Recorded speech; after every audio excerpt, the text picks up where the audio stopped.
Bag, I want the bag. Work my way from a garden to a track. Flip it from a track to a plot full of acres. Do it for the farmers and producers and the makers. What we even here for? Occasionally I ask it. I know it's more than struggling, anticipating the casket. Reap what we sow, trying to fill up my basket. Life's a plantation, I self-law and master. Over the plot I've been granted on this planet. Now it's slanted, cause the chosen been supplanted. But if you overstand it, it was spoken. Fractured, but we ain't broken. Even though some would rather play the role of token, we growing. Black through the essence of a presence. We carry the blood of gods, we carry the mind of peasants. Rich black gardens, future look more like Eden. Multiply seeds like the seed banks in Sweden. Rep my planners on plan according to season. Beat one code, switching it up is treason. Black power, family what we eat. Either we get fed or we feed. Beat one egg. What's growing on? What's growing on? What is growing on? Welcome to Daily Bread, the B1 Ag Daily Bread podcast. I'm John Henry Harris. We have Farmer Brown MC. Welcome Black to the Garden. Here at B1 Ag, we speak on Black agriculture as it pertains to agricultural production, education, marketing, health, food, nutrition, all for the Black family, for the Black community. Today's going to be an interesting story. We've been talking about for months about the possibility and the research going into edible vaccine vase. Well, they're here now. There's a Canadian company called Medicago, and they are introducing to the world the first plant-based jab. Now, it has not been approved, but they are showing that this plant-based jab does have high efficacy rates against this disease that is taking over the world. So today, that's what we're going to talk about. We're going to point out Medicago develops plant-based C19 jab. But but here at B1 Ag, we have the Facts-innations behind the research, and we're going to follow the science, and we're going to dig deep for you and present this unbiased vaccinations for you regarding a plant-based jab. Farmer Brown, let's get started. First, I'd just like to say peace to the B1 family. Hope everybody's doing well. Yeah, we're here to drop some vaccinations. And so one of the key components when we talk about this B1 conversation, education is a big piece, and education doesn't stop in a classroom. Some of the best education you get is getting your prints in the mud. And in some cases, as we see the world going into, it's into the labs as well. What does research mean? Research is the investigation into a study of materials and sources in order to establish facts, to reach new conclusions. Nowhere in that definition said that you have to be in a laboratory. Nowhere in that definition said you had to have a lab coat or all of these degrees. It's basically finding materials and sources to establish facts to reach conclusions. And so today's conversation, we're going to be doing a little bit of verbal linguistics. Yes, a plant-based jab and the edibles. And so here at B1 Ag, we like to stick to the facts, and we brought some receipts today. And so we're not going to insert our opinion. We're literally just going to follow the science. We believe in the code, follow the science.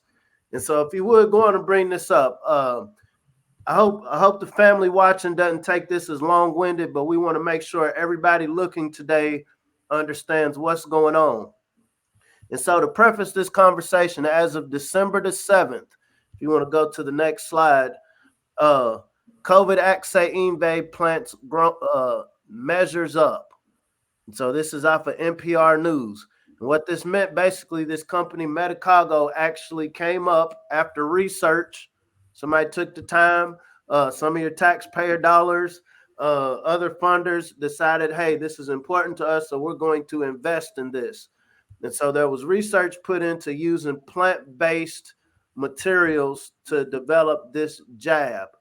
And so here at B1 Ag, like I said, we frame our conversation around agriculture, but I think this is a great story since we know that this pandemic, however you want to frame it, has been going on around the world. Our goal today is to really point out to you some of the research that's gone into this, some of the, we'll say, treatments, genetic therapies gone into, how to treat this. And not only what other people have going on, but what can we do as a melanated family when it comes to our food security, when it comes to agriculture. So if you can go to the next slide. And I hope you would pardon the tent. So right now we're trying to, dance around these algorithms so we can push this B1 algorithm. And so Medicago had already developed an experimental flute axainve with nicotine, a plant related to tobacco. When the pandemic struck, the company decided to make a OVK inte axainve. Now it appears those efforts have succeeded, according to NPR. This is an incredible moment for Medicago and for novel axainve at platformsve, Medicago CEO Takashi said in a statement. Axainve Erkwe by showing the immune system something that looks like a virus but isn't. Doing that allows the immune system to prepare itself in case the real virus would show up. So this is what came out a few days ago. This was touted as a great success. We're constantly told to follow the science. And so what we're going to do in these next slides is see how far this science goes back. This didn't come out of nowhere. So real quick, basically this concept, this is what it looks like. And so, I'm not going to go over each of these details, but basically you're taking a plant, you're putting it in a lab process, and it can either be distributed edibly through a peel or through a jab. These are agricultural products. And so the Medicago that actually done, like I said, research with tobacco. And so now I don't think they divulge which plants they're using. And then when we talk about edibles, we actually have some slides later to show this is actually fruits and vegetables that people eat. And so once again, we're going to try our best not to insert our opinions and really stick to the facts. And so the next few slides are going to be published research information. If you could skip this one, we'll go to this last, the advantages and disadvantages. So this work has actually been going on in the 80s. We have reported, I think it was UC Berkeley in California, have been researching this, edible abs, Jay, since the 80s. But according to Wikipedia, once again, we're trying to come with receipts. Project Greenbacks in 2005, DARPA, Accelerated Manufacturers, a pharmaceutical program that was created in response to emerging novel biological threats. This was in 2005. And so there was these novel biological threats way back then. In 2009, DARPA offered a government contract for a non-GMO plant-based systems expressing recombinant proteins. We can skip to that page, but the purpose of putting that up is just to kind of give you a timeline of how long this is actually going on. When we think about the edible abs, Jay, and so this is from the National Science Foundation. These aren't fringe, left-wing or right-wing sites. These are taxpayer-funded organizations. National Science Foundation. You asked for it, so hey, we'll give it to you, fam. Edible jabs. And so, we see the mandates going on right now. We see that there's a lot of people in distress. There are some hard life decisions that people have to make around these jabs. There is also this concept of problem, reaction, solution. And so when we think about the timeline, and this is 2000 that the National Science Foundation actually started putting money towards developing edible jabs. As we get later in these slides, you'll see some of the main proponents and funders and foundations that have invested billions of dollars into these. Not to digress, when we think about the melanated farmers, we understand that healthy food is like the best medication when we're talking about health. And so one of the questions we do have is, now, has this much effort and resources been put into people being able to produce fresh food as it has been into edible jabs, edible, treatments? Go to the next slide. And so this is year 2000. Axainve cornucopia. Transgenic Axainve implants new hope for global vaccination. Infectious diseases are still a major threat to life for children and young adults in the third world, causing more than 1.3 million deaths a year. According to the WHO, World Health Organization, diarrheal diseases such as cholera, dysentery, and typhoid fever alone claim nearly 2 million lives a year among children under 5. Under 5. There are some other discussions about getting other treatments to children under 5. Antibiotics to combat these infections exist, but their improper use has largely contributed to the gradual erosion of their efficacy due to the development of resistance. If you could move the banner.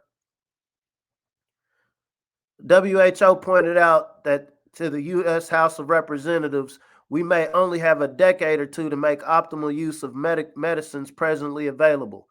This is in 2000. This is in 2000 that the WHO went to the U.S. House of Representatives and said we may have a decade or two to make optimal use of the medicines presently available. Meaning, hey, what we have now to treat these problems, they're not going to work after 20 years. We don't have to be mathematicians. What happened 20 years later from 2020, 2000? We had 2020. We had a global pandemic. This is 2004. Commercialization of plant-based Axainve from research and development to manufacturing. And this is from the NIH. We encourage the family, if you actually want this slide for your own research, hit us up at b1ag at b1aghiphop@gmail.com. This is the commercialization. How do we make this a product that can be sold? This conversation was going on in 2004. The benefits of using plant-based oral Axainve are discussed. Transgenic maize expression, and that's corn, expressing an antigen of transmissible gastroenteritis virus is reported as a model to demonstrate efficacy. Young pigs that were fed the TGEV corn orally were protected against challenge with virulent TGEV. Additional parameters important in providing a reliable and consistent supply of plant-based Axainve are discussed.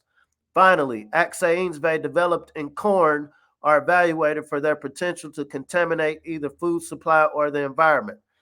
So what this means was, okay, we want to make this a product that we can sell, but we understand with GMOs, and this is a conversation we've had before here on B1 Ag. Okay, maybe in this field over here, I have GMO corn, and maybe my neighbor wants to go organic. Well, we know the wind blows. We know the pollinators don't understand the concept of property line. So what happens is, okay, what I'm growing, genetically modified over here, if the wind blows it on your land, now that's going to get mixed with your what was originally an organic operation.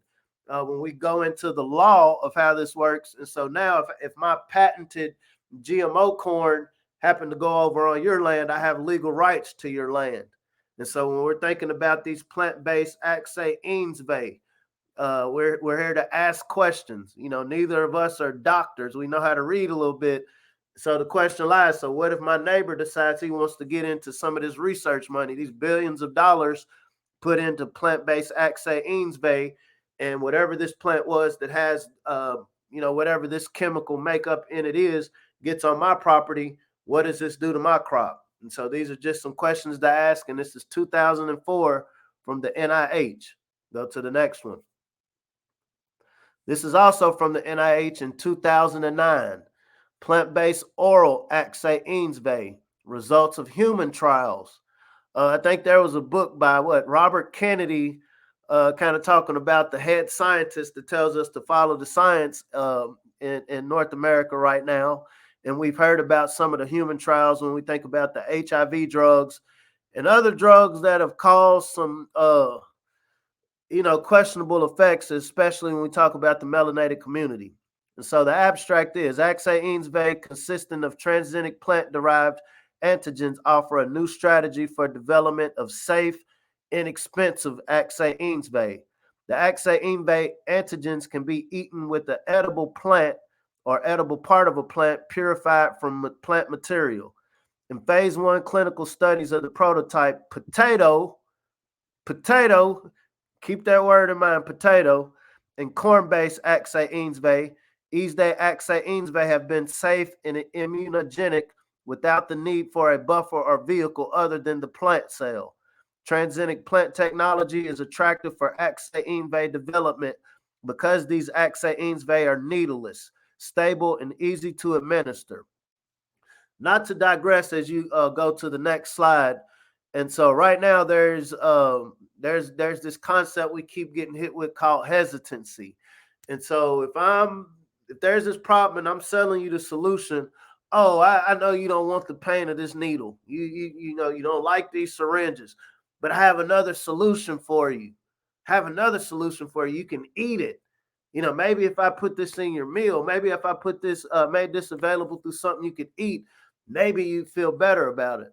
I know there was this discussion like, man, how did y'all come up with this in Operation Warp Speed so fast? And so, you know, one of the questions I would like to the melanated family to ponder over is how much work had already gone into what we saw as the solution in 2020. I don't know, but I think this is a question we all have to ask. If we know the science and research had gone into edible forms of this medical mitigation, how long had the other been studied? So this is from 2010. This is 2010. Obama was still in office. A lot of people were still punch drunk by seeing melanin in the White House. But Medicago was awarded $21 million from the U.S. Department of Defense. And so to fast forward to what we saw, the December 7th story about, okay, we're successful. This goes back to 2010. Medicago to develop an axainzve facility in Research Triangle Park, North Carolina. What else was in North Carolina before it got shipped over the ocean to Uhaanway? I want the melanated family to connect the dots. It's Pee Wee Herman. Connect the dots, la, la, la, la. So Raleigh and Quebec City, August 10th, Medicago USA, a wholly owned subsidiary of Medicago Inc., a clinical stage biotechnology company focused on developing high-quality, effective, affordable axainzve based on proprietary manufacturing technologies and virus-like particles. Today announced that it has been awarded $21 million grant from the Defense Advanced Research Projects Agency, DARPA. Broad agency announcement, Defense Sciences, Research, and Technology to demonstrate the scalable manufacturing of its Plant Express, if you can move the banner for me, technology to demonstrate the scalable manufacturing of its Plant Express VLP axainzve in the USA under a technology advancement agreement. Technology. We're not talking about biology now. There's a difference between biology and technology. Go to the next slide. But saying this to say, in 2010, people understood, okay, we want to incorporate technology and in treating biological organisms, what we'll call humans. We want to use this tech to treat the bio. Once again, we're not scientists, but I think these are some very important questions. DARPA-funded researchers, tobacco versus viral terror. Viral terror. This is 2010. Like I said, I would encourage the family to fact check us. Reach out to us at b1aghiphop@gmail.com if you want these for yourself. The Pentagon's after a better way to strike back against infectious diseases and biothreats. Now a team at Texas A&M may have come up with the way to turn tobacco plants into axainzve making machines. Absolutely, family. DARPA, the military's risk-taking research agency, is investing $40 million into the Texas Plant Express axainzve consortium, which will test the tobacco-based axainzve. Go to the next. This is military. Once again, North Carolina. And so UNC, and this is 2011. UNC spinoff wins Gates backing for axainzve nanomedicine work. Just last week, we were talking about these self-replicating robots. Nano. We're dealing with the nano, these little small things, right? This is 2011, Chapel Hill, NC, a triangle-based UNC spinoff company at the forefront of efforts to use nanotechnology to tackle diseases has received $10 million investment from the Bill and Melinda Gates Foundation. If you can move the banner. Liquida Technologies, which was founded on the discoveries of the University of North Carolina at Chapel Hill scientist Joseph D. Simone, will use the foundation's equity investment to support the development and commercialization of safer and more effective vaccines in therapeutics. Therapeutics meaning gene therapeutics, but this is 2011, backed by like the smartest guy and the largest farmland owner in North America. Go to the next slide. This is out of Reuters in 2014, and I hope I'm not wearing the family out, but we want to be very concise with our conversation today. Plant-based vaccines challenges big pharma for $3 billion in the flu market. I know some people said the cure for the flu was the vid. $3 billion. I hope the family's looking at these numbers. You know, the Black Farmers and the Farmers of Color Act were supposed to receive what, $4 billion for debt relief, and this is supposed to be spread across to, you know, farmers of all of these different groups within socially disadvantaged. So once again, when we think about where our tax money is going, we're not here to throw shade on anybody, more so than to ask some very specific questions. Now, I did think that healthy food was a tool when it comes to creating health amongst the community. New York Reuters. Two tiny companies are preparing to challenge some of the world's largest drug makers in the battle for dominance in the $3 billion global market for influenza vaccines armed with little more than tiny tobacco plants. This is 2014. Big bag, $3 billion bag. Going back to the research publications, like I said, this isn't our conjecture. This is following the science. This is 2014 also. And this is also through the NIH. Plant-based vaccines as global vaccination approach. Current perspectives. And these are genetically engineered plants. Go to the next one. This is 2015. I hope the family sees the progression. And there's like I said, this is literally for the family that's watching. This is scratching the surface of how much research has gone into this. I'll be very honest. I didn't know anything about this until we had done a podcast a few months back when the discussion came up about edibles. And so when you really deep dive, and like I said, not looking at the stories or the news publications, but really go to the science, go to the NIH. Go to the National Science Foundation. They tell us to follow the science. So follow what the science is doing and follow the timelines. Plant-based vaccines for animals and humans. Recent advances in technology and clinical trials. It has been, and this is the abstract family, it has been about 30 years since the first plant engineering technology was established. This is 2015, so 30 years before 2015, the first plant engineering technology was established. Although the concept of plant-based pharmaceuticals or vaccines motivates us to develop practical commercial products using plant engineering, there are some difficulties in reaching the final goal, to manufacture an approved product. At present, the only plant-made vaccine approved by the United States Department of Agriculture is a Newcastle disease vaccine for poultry that is produced in suspension cultured tobacco cells. The progress towards commercialization of plant-based vaccines takes much effort and time, but several candidate vaccines for use in humans and animals are in clinical trial. This review discusses plant engineering technologies and regulations relevant to the development of plant-based vaccines.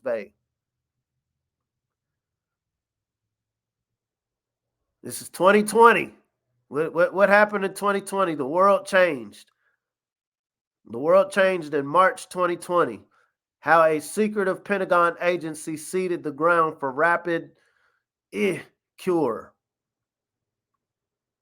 I knew back in 2005 when I first put this bag on this that there might be a problem, this bio threat. Go to the next slide. This is 2020. GMO tomato as edible vid vaccine. Mexican scientists work to make it a reality. Go to the next slide. This is also 2020. An edible Axay development for the vid disease 2019, the concept. A novel was emerged in December 2019 from Wuhan City. China has now become a global threat to human health.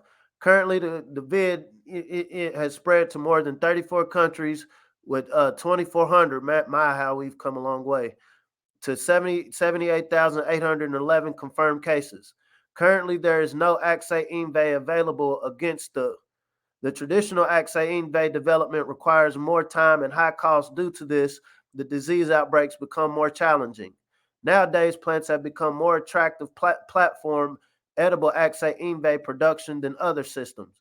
The development of an edible Axay in a selected plant system has many significant advantages, such as easy and efficient oral delivery, low cost with higher scale production, avoidance of any trained medical personnel for delivery, lack of any pathogenic infection. That was interesting. Low cost with higher scale production, avoidance of any trained medical personnel for delivery. And so, even if you've been working this last year, I really don't need you no more. All I got to do is just make this available. And maybe I'm thinking out loud. So as we tie this conversation together, just for a little discussion. So who is the largest farmland owner in North America? It's your boy. 242,000 acres of farmland. We understand this, computer guy. We're not here to throw shade. We're just, putting the facts out there. Research is investigating in the study of materials and sources to establish facts and reach new conclusions. And so this person is very fascinated with helping the world, and especially countries highly populated by melanated people, through Axay. We look 874 acres in North Carolina. When we look at Arkansas, Mississippi, Louisiana, Florida, this is some of the most arable farmland in what we call North America. And when you're a property owner, we're always told to follow the science and follow the money. So what is money investing in? A part of our conversation, family, go to the next slide. The elders tell us, put your money where your mouth is. And so the Bill and Melinda Gates Foundation funds 78 new initiative global health projects, including cell phone blood tests, carnivorous plants, and sweat-triggered Axay. Sweat-triggered. Bill and Melinda Gates Foundation pledges $1.6 billion to Gavi, the Axay Alliance, to protect the next generation with life-saving Axay. The Bill and Melinda Gates Foundation pledges $50 million to increase access to safe and affordable Axay to lower-income countries. We want to help these poor people. You're in the country with the most material wealth on the planet, but we want to help you because you're so poor. And I just happen to use the materials you use to make my computers and all of this technology. Bill and Melinda Gates Foundation commits up to $120 million to accelerate access to OVK for lower income countries. Calls on others. You can take the slides down. The Bill and Melinda Gates Foundation today announced 78 grants of $100,000 each. In the latest round of Grand Challenges exploration, grants include development of low-cost cell phone microscope to diagnose malaria, study of strategic placement of insect-eating plants to reduce insect-borne diseases, and investigation of nanoparticles to release Axay when they come in contact with human sweat. The grants support research across 18 countries and 6 continents. You can take that down.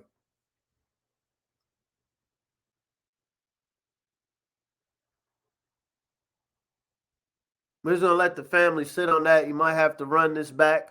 Like I said, I would encourage you to reach out to us at b1aghiphop@gmail.com if you want these documents yourself. These aren't Photoshopped. These aren't doctored. They are in chronological order. As we're here in winter 2021, we have to ask the question during research, how did we get here? And then when we think about the concept of compensatory code, now what do we do to counter it? We see that there is a definite value in using plants to solve problems. Here at B1 Ag, we believe by everybody being able to at least know how to produce their own food and what to look for when you're producing your own food, that's a start. That's why we promote healthyblackfood.com. It's not the end all be all of learning how to produce food, but at healthyblackfood.com, we are very strategic in particular about starting from a seed, understanding the basics of what it takes to grow a plant. We see that billions and billions of dollars are being put into using plants something the earth produces naturally that all of us have access to. All of our ancestors were the original researchers of what our body can take to be healthy and what we need to stay away from. When we have this conversation, whether you're talking about in a university setting, whether you're talking about the School of Hard Knocks, are we a research-based people? When we think about solutions, when we think about the issues and problems that our communities face, are we taking a research approach to solving them? Because we see that there are a lot of bags. Over this last year, we've had a lot of these challenges. These challenges that get us to do all of these crazy things. Many times they're deleterious to either your reputation or your body. And so, are we creating bags to incentivize people in all of the areas where melanated people exist to research? Now, what is the best way to grow food in small places? What is the best way to grow food in areas where we might not get a lot of sunshine? Are we maximizing our understanding of urban agriculture? Are we looking at ways to recreate atmospheres to grow food?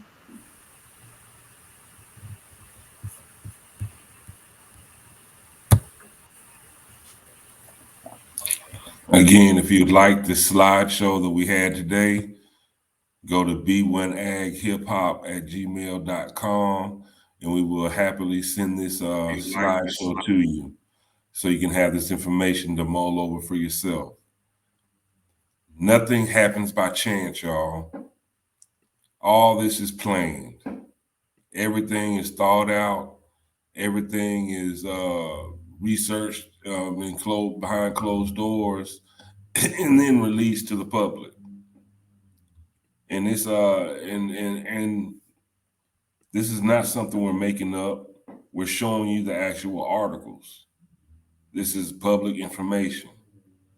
This isn't just us giving us some kind of spooky dooky theories. We're showing you. The problem I see there's a good thing and a bad thing with what I see with the plant-based or edible vaccines. Like they said, the good thing is that you're avoiding the needle for those that are needle adverse. Okay, cool.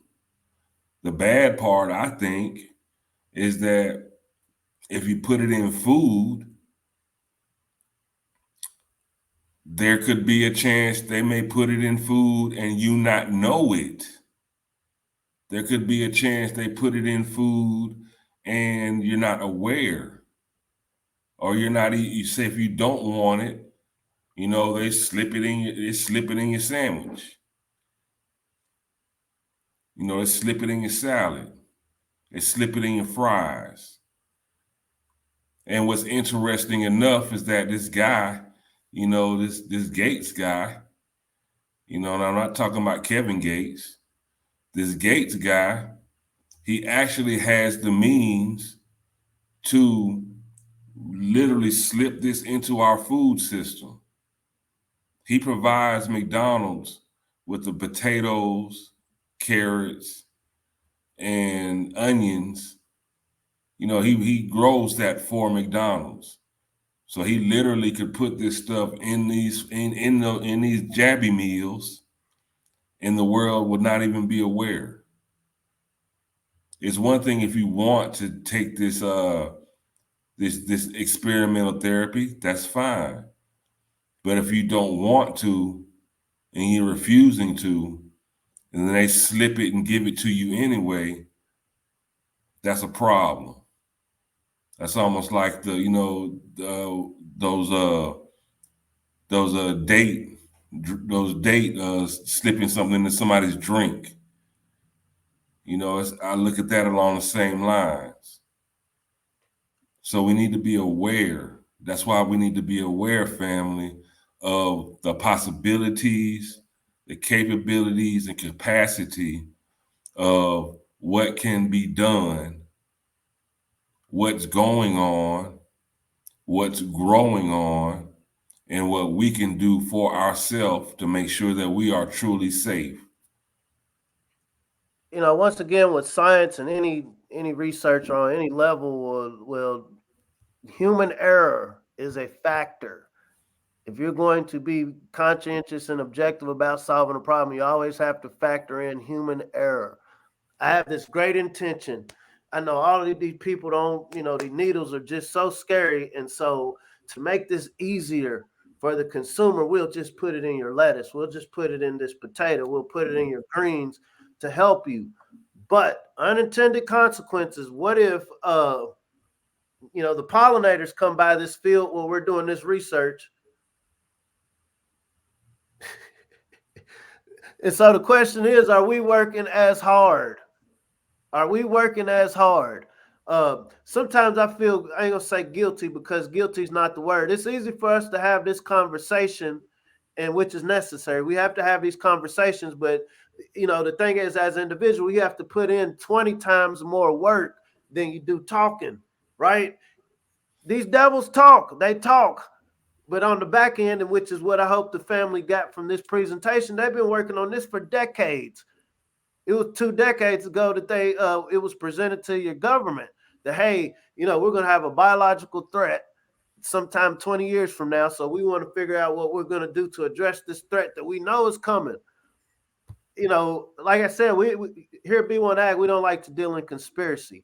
We do genuinely believe that, you know, the level that the melanated family is able to reclaim our place within agriculture, the food system, being able to produce food, being able to process it, being able to distribute it, and then selling the surplus once we've been able to feed our own. To that degree, we gain power over our lives to where maybe you don't want to take a chance with jabby greens. Maybe you don't want to take that chance. What happens when a bee from one field or pollinators from one field or the wind blows and now suddenly, okay, I got this family property. I've been growing hard, you know, organic. I've been putting in this work. But then this guy up the street got a grant because, see, we see a lot of money being thrown around to experiment in changing the natural order of things, right? And so we're not here to say it's right or wrong. I mean, I think the family understands where we stand. But let's look at this human error. Okay, and so this wind blows these seeds, these GMO seeds, these jabulated seeds into your plot that you were wanting to just keep it organic. You wasn't trying to counter the system. You wasn't going through nothing crazy other than, hey, this is how I want to run my operation.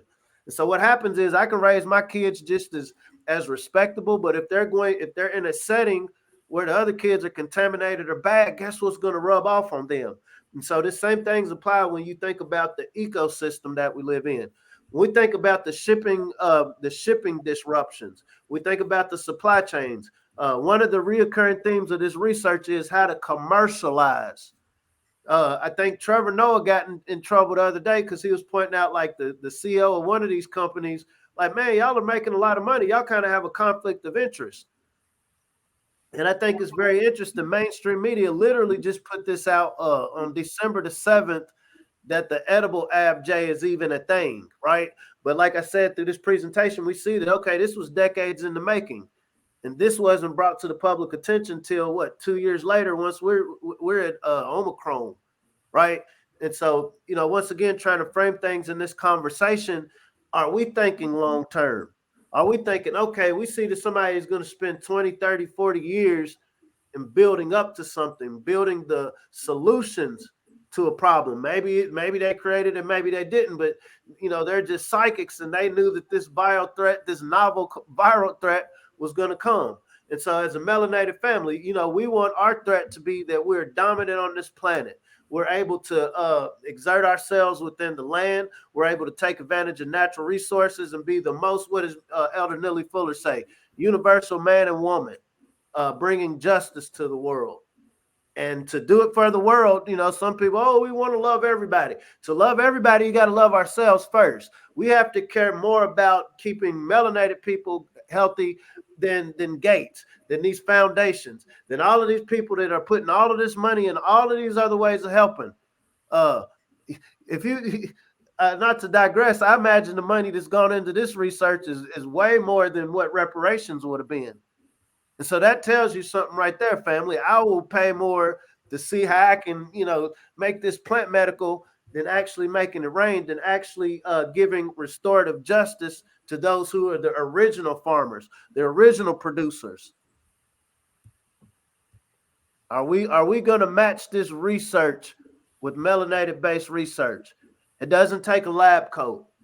It doesn't take beakers. It doesn't take microscopes. It doesn't take all of these because our ancestors mastered it with no computers. And that's how civilization was able to thrive. When our ancestors did the research. Now, okay, I put this in the ground. It took X amount of time for me to now have a product that I can eat. What did I have to do to the ground? And you had to do this over many years to see what worked best. I realized this poop. And so these cows, they poop. And I realized the areas where these cows poop, the plants grew more. And so how can I take this cow poop? What other animals have manure that I can put in the ground and make things grow? Oh, I see that these fish that I just happened to throw to the side, I saw that these plants grew better where this fish was. And so when we think about research isn't an overnight thing. It isn't an acute activity. It's planting that seed. This is why we do healthyblackfood.com. Let us plant the seed.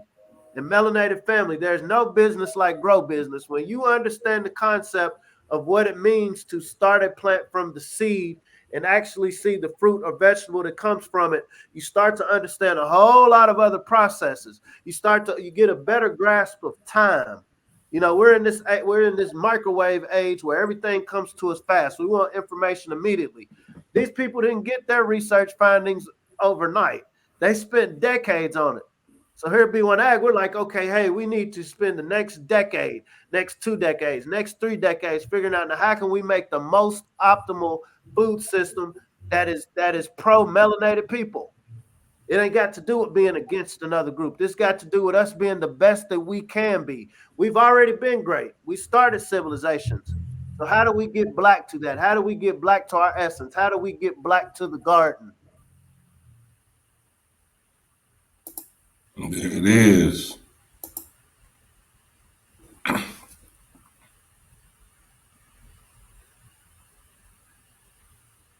Absolutely.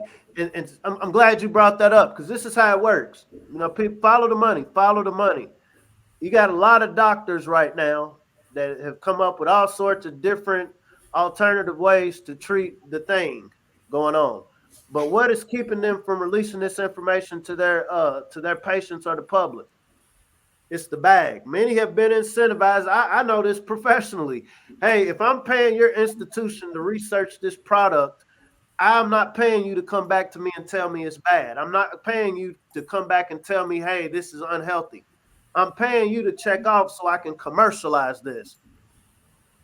And if you like this 6-figure salary you're getting, if you like this prestige of being a doctor, this prestige of being able to get your research published, then you're going to tell me that this is good, even if it's going to contaminate all of the other crops, even if it's going to get people sick. And so you brought that up about agriculture. So what happens if the melanated farmers, we're having this conversation in 2021, aren't supported from the grassroots? We understand that the livestock industry is going to take a hit when we think about carbon emissions. Okay, I'm going to start taxing you for every head of cow that you have on your land because they're emitting methane. And so we know the majority of melanated farmers who are profitable are into livestock. We know over the next few years that industry is going to severely change. I'm not going to say good or bad, but it's going to change. So what happens when the only source of revenue you get is based on, okay, I ain't going to help you if you just want to grow organic. But, if you want to grow Jabby meals, I got a bag for you then. So what are you going to do? And when I say that, it's a rhetorical question. You have a family to feed. You have this land. If you don't grow anything on it, you still owe property taxes. You still have expenses. And so as a melanated family, when we talk about what can we do, make it rain on the black farmers. We've been, I don't know how much more proof we need, whether we're even in the agricultural world or not. We eat. All of us eat. And we see the links that mainstream agriculture is going to keep, certain resources from melanated farmers. We have enough fiat. When we have this conversation about crypto, there's a lot of people very knowledgeable in the way to make the current work, the currency. And so how can we generate this currency? How can we divert some of this currency to the melanated farmers, to melanated operations? How can we innovate different pop-up markets? How can we make sure, okay, we're going to learn how these high tunnels work, these closed systems work, just in case my neighbor, wants to do the jabby meals, and we don't necessarily want to do that. And so all of these are solutions. Maybe we take on growing indoors. This is another thing we talk about at healthyblackfood.com. There are some vegetables, herbs that you can grow indoors. The people already in this field understand it. Here at B1 Ag, we're not trying to preach to the choir. We're trying to reach out to the people who, maybe this came across your timeline and you didn't think about it. So our job is to contextualize it. This is a rabbit hole that only gets deeper, but it doesn't have to be that deep if we understand what it is we're growing, how food is created, what this system looks like. And to the degree that we each find our niches, because ag is a team sport, to the degree we can each find our niches, whether as a producer, whether as a consumer, whether as a distributor, whether as a marketer, whether as the scientists who are doing the research to see now what is the best way to grow it. To that degree, it doesn't matter what anybody else does. Again, if you would like the slides that we use in today's show, hit us up at b1aghiphop@gmail.com, and we'll gladly get that to you. Research it for yourself. See it for yourself. These are the Facts-innations. Again, B1 Ag. We're fighting against this algorithm by pushing the black algorithm. We want our people to be on top of what's going on with our food system. We want our people to be in the best health, in the best shape, vibrating at the highest levels so we can fight off anything that comes our way. That is the way, and it has always been the way since way back in the day. Pushing the black algorithm. Ancestors, they mastered the systems. We raising young bosses, no victims. Planting that knowledge curriculum. Blessing the roots with the nutrients. The darker the berry, black Nubian. Dropping receipts like I'm Julian. The streets with that food like Peruvian. Trapping the herbs and the fruits and the veggies. CSA boxes, my package is heavy. Ship across town in the bed of my Chevy. Printing them up, growing hard like that baby. If you stay ready, you ain't gotta scramble. Bet on black farmers and growers, no gamble. Reclaiming our pain cause the game is in shambles. Blessed with that melanin, carry the miracle. Mothers and fathers of civilization. Black to the garden with food cultivation. Building back better through black innovation. B1 community growing the nation. Genetically designed to be the dopest. Stoking that growth mindset. Codified, now we focus. Farming on back on track. Be the fam, break bread with them. Pushing that B1 algorithm. Now watch me get them. Watch me get them. Pushing that B1 algorithm. Be the fam, break bread with them. Pushing that B1 algorithm. Watch me get them. Watch me get them. Pushing that B1 algorithm. Medicago develops plant-based jab. We presented you with the Facts-innations. Please take this information and pass it along to all your people. Let everybody know what's going on. Have discussions on your own. Think about the possibilities of what could happen. Think about solutions that you can come up with for yourself and for your family to keep yourself safe, well-fed, and healthy. It's going to be up to us. Because even though, they're coming out with this now, we showed that these plans were 30, 40 years in the making. So we don't just think about what they're thinking about for the next 40 years. We need to be in the same mindset. And we need to make sure that we're going to have our seat at our own dinner table eating real food. So if you stay ready, you don't have to get ready. Here at B1 Ag, we're in the mind frame of staying ready. Learn the ways of the ant, always in preparation. We always need to be in preparation in a state of readiness, or being in a state of, if we were not prepared, in the state of getting prepared to be ready. And at the end of the day, on this living earth that we live in, if you really, really want to know something, what's the best thing they can do, bro? If you really want to know something, each one reach one, each one teach one. Let's plant these seeds with our young researchers. Research doesn't come with the age or title. Research comes with there's a problem and I'm going to come up with a solution. And so if you really want to know something, take off the lab coats, put on some work boots, and learn how to grow something. There it is. Thank y'all for sitting in for another episode of B1 Ag Daily Bread Podcast. I'm John Henry Harris. We have Farmer Brown EMC. Hey, let's grow harder. Let's grow harder. Let's think ahead. Let's plan ahead. Let's plant these seeds and let's reap that harvest. Again, I'm John Henry Harris. We have Farmer Brown EMC, B1 Ag Daily Bread Podcast. Until we see you again, peace.